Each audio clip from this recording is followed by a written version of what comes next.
There's a conversation that happens inside medical and law school admissions offices that most applicants never hear. It happens in committee rooms and in the margins of application files.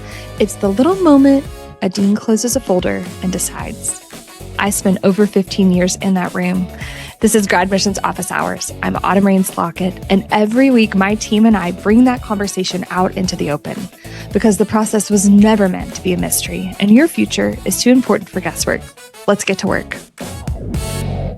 We are so excited today to really dig in and talk about what networking means. We know many of you are coming to law and med school from unique spaces and you have unique connections. And so we really want to talk about how to utilize those connections well and how to be thoughtful about building those connections in the future. I think it's kind of funny to me that we're doing networking finally, since I have mentioned networking probably on every podcast, and it's because it is the reason so many people succeed is Oh my by gosh. utilizing your Yes. network. Yeah. And so many people think that it's cheating or it's awkward or it's manipulating the situation, and that it's just for extroverts and introverts just fail at networking. And that's so not the truth. And you can succeed. You just have to know how to do it and when to do it and be genuine about it, I think. So, Do you think it's more important for our law friends than our med friends? Logan, what do you think? No. I mean, it's different It is different. because I'll start with law because I don't actually know what I'm talking about. So Morgan, correct me with what I'm about to say. But I think law is maybe more short term. You have it in the short term because in the next 3 or 4 years, depending on where you are in the process, you are going to be looking for a full-time job. And you do have to be hired in kind of the traditional sense that someone would apply for jobs and be hired, right? Correct. Yes. Okay.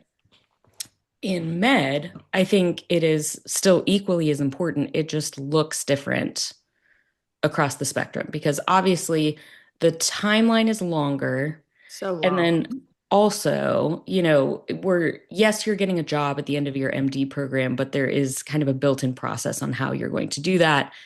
That networking can help with, but it's not quite as equivalent. But I think starting even in undergrad,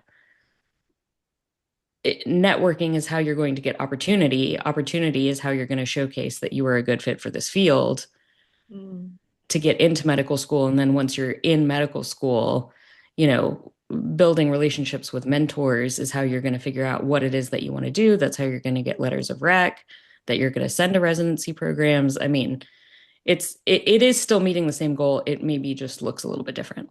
Yeah. I almost feel like there's an extra layer of intensity in the med networking space because that physician circle is so insular. And so, when you're early stages trying to find shadowing opportunities, MA opportunities, doctors know other doctors and doctors trust other doctors. And so, we have clients sometimes who will start with their own physicians and say like, hey, I'm thinking about doing this. Do you know anybody who might let me come and shadow? And if you have a good reputation with your physician, or if you have a family friend who's a physician, I do feel like that doctor network is it's small and word travels. And so I think it's really important. What do you think about that? Well, I was also, as you were saying that, I was actually thinking in some ways those opportunities maybe feel a little bit more accessible because everyone has a doctor. Not everybody has some legal counsel on their staff, Yeah, very true. Not everybody knows a lawyer, Right. But like you said, even at the lower levels, as early as high school or in undergrad, if you have nowhere else to start, you could start with your own physician or your parents' physician or a friend of your physician if they don't do shadowing in their office for liability reasons or whatever. So yes, it is a small community. But in some ways, it actually feels, in my opinion, more accessible than the law path. Morgan, what do you think? I think so. And I think it also, so many doctors they understand the grueling process of getting into, not that lawyers don't, but it is more intense, the med school process. And they understand the need of all of these undergrad students on the shadowing hours that they need. And just, I think they make themselves a little bit more accessible because of Yeah. that. And There's hey, I've been in your shoes. I know how hard this is. And just come along because there's Yeah. really not a lot of harm unless there is some liability. And then I would assume that they would just say, you know what, I don't do it, but my friend over here, Dr. Smith does it, and I will connect you. And don't be afraid to let someone connect you with someone. Oh my gosh. Yeah, you've got to get over that initial ick of asking someone for something. And Yeah. I think that is, I have a 19-year-old and she will not answer her phone if she doesn't know who it is. And she would rather drive nails into her feet than make a phone call. So I understand, okay? I don't understand it myself because I'm an extrovert and I could talk to this wall right here. But I understand there's that like you're going to have to put yourself out there. And that is the part of networking that I think is just it's like that initial jump into the cold pool. You just have to get your shoulders under and then you'll be okay. But no one's going to just come up to you and be like, "Hey, tap tap tap, would you like this networking opportunity?" Like that's just not how it works. Yeah. And so I think for an undergrad student, a really easy place to start is your professors Oh my gosh, yes. because they're there for you and you can practice and it's not that intimidating. And it shouldn't be. And maybe it is, but they know that it can be a little intimidating, maybe. And so they will guide you through and help you. And so you can go and meet with your professors, and then they can become mentors, or they can introduce you to other people that may be in the direction or the path that you're wanting to go, and utilize your professors. Yeah. Yeah, I would also add like the student affairs staff and your, coaches on campus or advisors on campus. I think a lot of students think about their professors and their advisors. And I don't know that I knew, honestly, until I went to grad school and, and worked in higher ed for a living, that there are hundreds of professionals whose job it is to make you successful, to help you be successful in college and beyond. I remember I gave a talk to about 250 incoming freshmen, and I was their family guide for this orientation program. I was supposed to be their person on campus, right? And I gave them all little cards they could fit in their backpack that had my contact information on there, my cell phone information. I'm pretty extroverted, warm. And I was like, call me. Let's go to coffee. I'll buy you coffee. I'll buy you lunch. Let's talk. I want to get to know you. I want to help you get to the next step. One person out of that 250 reached out to me for coffee. And we had coffee. And then later I connected her to an internship opportunity. And then later we went on a trip to Spain with a group because I knew, hey, she would fit right into this opportunity that I've got going. And so we took a group of students to Spain and she was in that group. And now she works in New York and does exactly what she wanted to do that we started talking about as a freshman at a Yeah. coffee shop. And it's just things like that.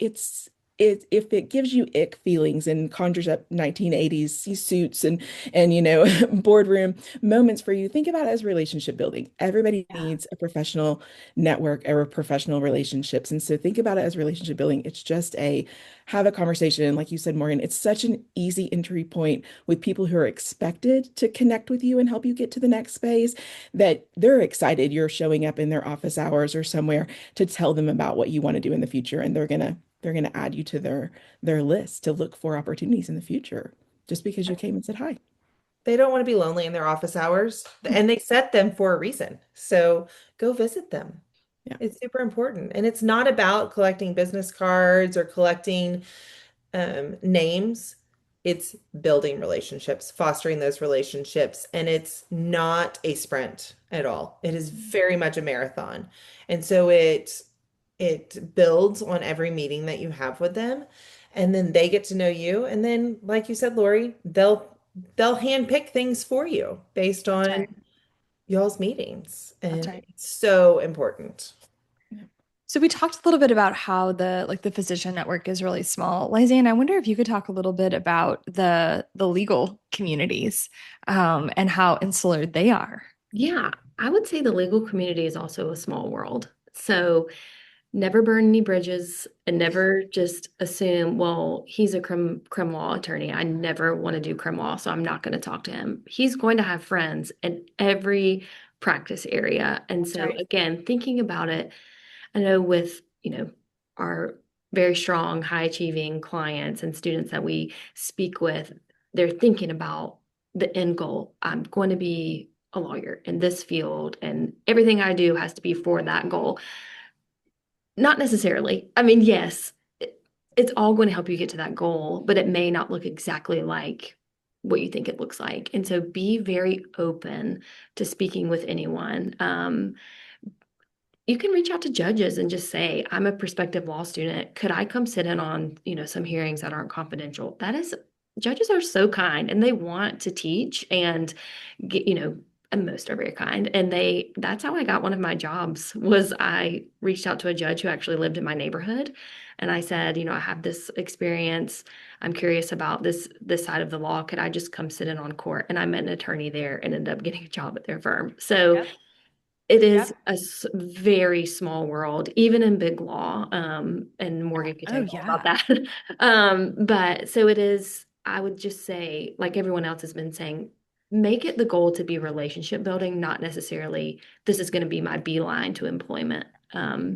And so building that relationship, yes, you have some people in practice who are hard to deal with, but the vast majority of people are very civil. They network, they want to get to know each other, they want to refer, they want to collaborate. And so being able to show that you are adaptable and teachable and willing to make relationships over advancing in your career Yeah. is going to help you advance in your career. So, Exactly. yeah. I think about the law school that I worked at, and I am still in the Facebook groups for each of the classes that I worked with. And how many times I get a notification on, I sign on and I see a notification, and it's someone saying, hey, who practices this Yep. in California or who practices this in Yep. Colorado? Because they're utilizing their network and they would rather recommend someone that they know, Yeah. or they're not going to recommend them too. Yeah. I mean, depending on how you were in law school or undergrad. And so it lasts with you forever, those relationships do. And so you need to foster them, you need to work on them, and you need to be genuine in them. Yeah. And that's why we talk about, that first visit to that law school. That person working the front desk in student services, you're talking with them is actually you networking because Yes. they will remember, hey, like Lori said with that one student, they remember that person had a really warm and welcoming personality. And it doesn't mean you have to go in and be like, hey, everybody, I'm here. Like you can be quiet. It doesn't mean you have to be super extroverted, but the way that you treat people and how you interact, and again, just being open to getting to know people really helps. So you're the first person that, or the student services person is the first person that you meet whenever you go to law school. Guess who they're meeting as well? The law firm that comes to visit. That's Yeah, who they're Mhm. checking in with. exactly. And a lot of times there's a little bit of small talk. Oh, who are you meeting with today? And they'll go over their list. And that student services person, if they remember you as being warm and competent and sweet and kind, oh, I love Lisanne. She is just wonderful. And they may not make comments about someone else on the list. Yep. And And so, sometimes they'll ask, they'll yeah, say, do you know Oh the my student? gosh. What has your interaction been with them? 1000%, because that is so important how you treat everyone within an office. Oh yes. I get texts 3 or 4 times a week. Hey, do you know this? I saw they went to this school that you worked with. Like, did you know this person as a student? And like, either yes, yay, hire, or run away. Mhm. Yeah, because it's on you too. So we've got to be honest with our Exactly. feedback. Exactly. I think about Lisanne earlier was telling us a story about how she was in on vacation last week and her husband was commented Mm. by the barista about, hey, I know you're not from here because you looked me in the eye and you asked me how my day was. And so Yeah. be that person everywhere you go.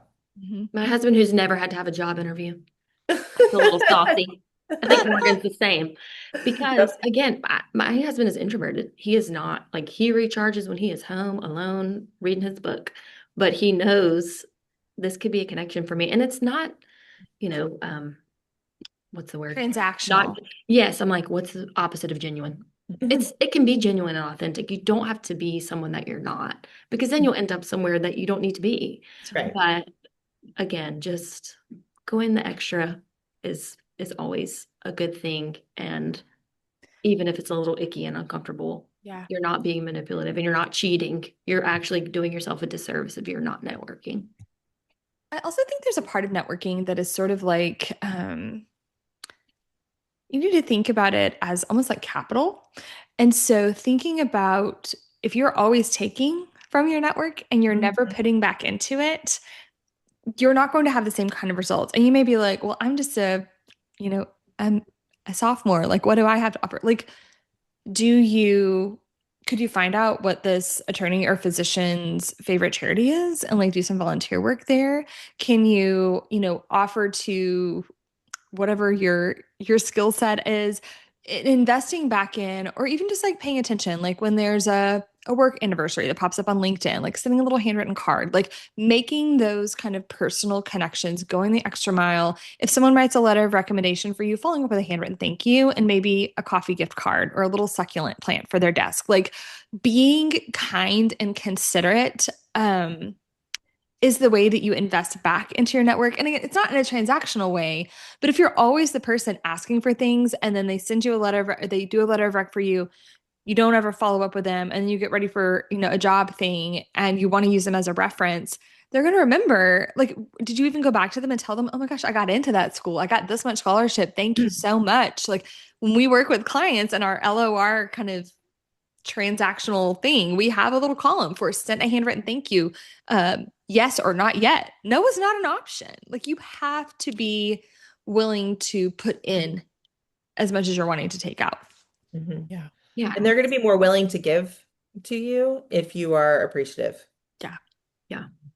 And I was Uh, just going to say quickly that the networking does not have to result in you being paid, or you like a lot Mm, of the things is going to be just you giving and not expecting something in return. And I know I'm proud of this generation, they know their worth, but sometimes you got to do some grunt work or you need to yeah. be volunteering or someone, if someone came to me and said, I'm looking to go to law school, can you give me a job? I'm like, let's start with hello, how are you? Can you tell me about your path to law school? That's right. Not just like I need something from you Yeah. because That should never be the expectation of the yeah, meeting, that they're going to give you a job. It should always yeah, be you're going to gain some sort of knowledge about how you can obtain a job later on. Yeah. It's exactly. And not going to be, I need this job. It will organically happen. It it will. will. Yeah. Yeah. That first step in this organic process, I think, is a stumbling block for a lot of young students and young professionals. What I know, I used to teach a little workshop on like informational interviews. Here's how you have a real, genuine conversation with someone that you don't know about what they do in their work that you're interested in, right? This is a future mentor, hopefully, or future opportunity. What would be your suggestions, for that first outreach? It can be that cold email to the judge that says, like Lizanne kind of went through earlier, I'm hoping to be a judge one day. This is where I'm at currently on my path. Would love a phone call with you. So that feels like such a big scary step, but that's an email that we can help you craft and you can send several of those and then you might have five or six new connection points. Do you all have other kind of first step, walk them through what could they do to make this first step not so scary? I think if you approach it as not trying to impress people Oh, and not yes. trying to make them see you, and it's more of you are learning from them because they are impressive to you, then it kind of takes the curiosity side and it makes it less stressful and less burdensome, I think, where when you're just curious, because obviously if you're wanting to go to law and med school, you are curious. You're naturally curious. you're a learner. Yeah. And so if you take it as I want to learn from someone, then it makes it, I think it's easier for sure. And the email is by far the easiest first step because you're not seeing their reaction. It's not face to face. You can do it on your own time and just ask for 15 minutes. Don't ask for more, just 15 minutes. Just gain some insight. I want to learn how you got to where you are. Yes, I love that. I want to hear your story. I want to learn how you got where you are. I'd love to get some insight on the field from you. Like, I love that email. That I'm going to make time for that Mhm. person. I love that. Great. Thanks. Yeah, everyone likes their ego stroked a little bit, and Yeah. that means that you're doing something that someone else wants to learn about. It's like, Mhm. sure, let's talk. I'll tell you all about it. I'll tell you how hard it was or how easy it was to get here. I think, we've talked about professors, we've talked about staff, we've talked about kind of professional connections. Those are all incredible. I also want you to pay attention to the students who are 1, 2, and 3 years ahead of you, because sometimes those closer connections can feel a little more accessible and they have a wealth of knowledge. Now, we talk a lot about our sources, right? So don't take every single thing that they say as like this is the admissions truth. But I think connecting with them about, oh, like what classes did you take that were super helpful? Or like, oh, that professor gave you a really great letter of rec because you took, like at North Carolina, at UNC, there's this one fermentation class that, like, if our pre-meds take that, they get such strong LORs. And because the chemistry department is a little bit like a locked box at UNC, like those LORs can be really tricky. And so that's the kind of insider knowledge that you get from students who are 1, 2, 3 years ahead of you. And just that's easy. Like, hey, can I, buy you a froyo across from campus? And can we sit and talk about, what your path looks like? And, sometimes caution people away from like the pre-log club, the pre-med clubs, because I think there's a lot of performance that happens there and sometimes not a lot of work.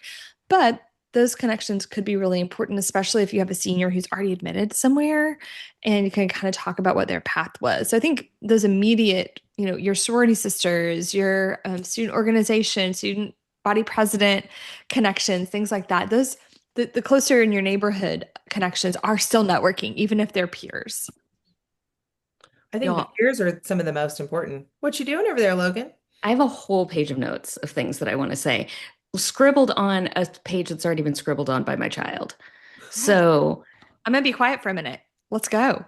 first of all, Autumn, I'm going to point at you with this pencil that it really appears that someone ate the tip off of. Sloan.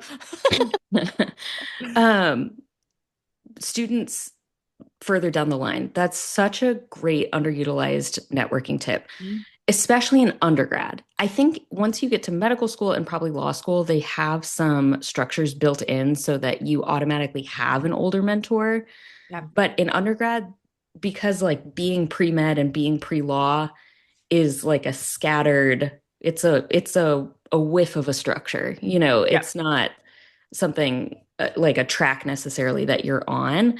I think it can be harder to find, but I agree with you. Pre-med, pre-law clubs would be a way to start that, building those connections. The great thing in undergrad too is that older students will like give you their hand-me-downs. And Yep. by hand-me-downs, I mean like experiences or like built-in positions, Mhm. within even outside structures that like they can no longer participate in because they're going to law school or going to med school. So making friends with some of those students, when they graduate, they're going to turn around and find their favorite person and be like, hey, this place that I have been shadowing or this place that I've been working or where whatever, I was a medical assistant here, whatever it is, they're looking to fill this spot. You should definitely think about it. Dr. So and so is awesome. So Yep. you can take advantage of, them graduating and moving on through the system by making those connections. We talked a little bit about the emailing to make this connection. Lori, totally agree. Like if someone sent me that type of email, of course I would want to help. If you are emailing an academic physician, they did not see your email. So you should definitely copy their admin assistant. That is Right. the key, Or the office especially. manager if it's just like a community doc. Yes, yes. Find the admin person in the office, who is helping them function and make sure that they are included, either included on the email or start with them and say, hey, what would be the best way for me to make a connection with this person? That That's such a crucial point. I think Yes. with an attorney as well, their secretary. And I mean, it even goes beyond like trying to grab these experiences because, even once you move on to applying to residency programs, when we would do panels with current residents for our med students, the number one thing that the current residents would say was, you have to be a delight for the residency coordinator. Like, they have way more power than you ever would think Ooh. that they would have, and you have to be an absolute delight for that person. So that continues on down the line. Um, Talking about student affairs or student services, I was laughing because I just got a text message yesterday from one of our med students who is now in residency, probably applying to fellowship now that I think about it. And he texted me to say, hey, what's a good email for you? I'd like to use you as proof of my general existence between 2020 and 2023. And I said, it was an honor to bear witness. Here is my email. And the only reason he could do that is because he had my cell phone number, which I would never give out to the general population of students. I would only give my cell phone number to a student that I had a networking mentorship type of relationship with, and I trusted them to use that information appropriately and not send me a text at 10 p.m. because they forgot to do X, Y, and Z. So that is another little, buried nugget in there for you about making friends with, the people who are working in student services or the front desk or whatever. And then my other thought about just having the ick about doing this is, doesn't it feel good to help somebody else? Yeah. Like, if you were in their situation, if you had the knowledge, the experience, the authority, the power, whatever it is, to pay it forward, doesn't that feel good to Yeah. do it? So assume that that is how they feel about doing it for you, That's right. and you're going to pay it forward one day. Of Like, course you are. this isn't the end of the line where you're just going to suck up the resources and then that's the end. I mean, you will turn around and pay that forward to someone else in, 8 to 12 years, med students. 18 to 24 months, law students. Yeah. But you're exactly right that the vast majority of people want to help and they want to foster, that in the younger generation. So if they say no, then they're not for you. That's Move right. on. And it's okay. You're going to hear no in your life. Yeah. So it might as well learn how to accept it. No is a full sentence and it's okay. That's right. And you just move on to the next one. That's right. So the takeaway is take the first step, be genuine, be a delight when you can, invest in your network just as much as you take out of it. And I would say just cast a wider net than you anticipate needing, because the more people who know you and know know your heart, know your goals, know the things that you're excited about, the more of those that are in your life, the more your name's going to be mentioned in rooms that you're not in. And like the networking is going to continue even when you're not in that room. And so you can do it. You're worth networking. You are worth knowing. You're worth putting your name out there. And 99% of people want to help you get to where you're going. They just don't know what you don't tell them. So you have to ask for help. So good. Love Any other that. takeaways? Okay. Parting words, friends. Okay. All right. We'll be back again. Also, when you work with GradMissions, you get access to a pretty powerful network. Our clients become, a part of our network. We are connecting them with one another. They are connecting you with students at the schools you want to go to. So it's worth that 20-minute strategy call with us to find out if you are a good fit for the GradMissions network, because we're slowly taking over the world for good. Right? Y'all have a good week. Bye. Bye. Bye.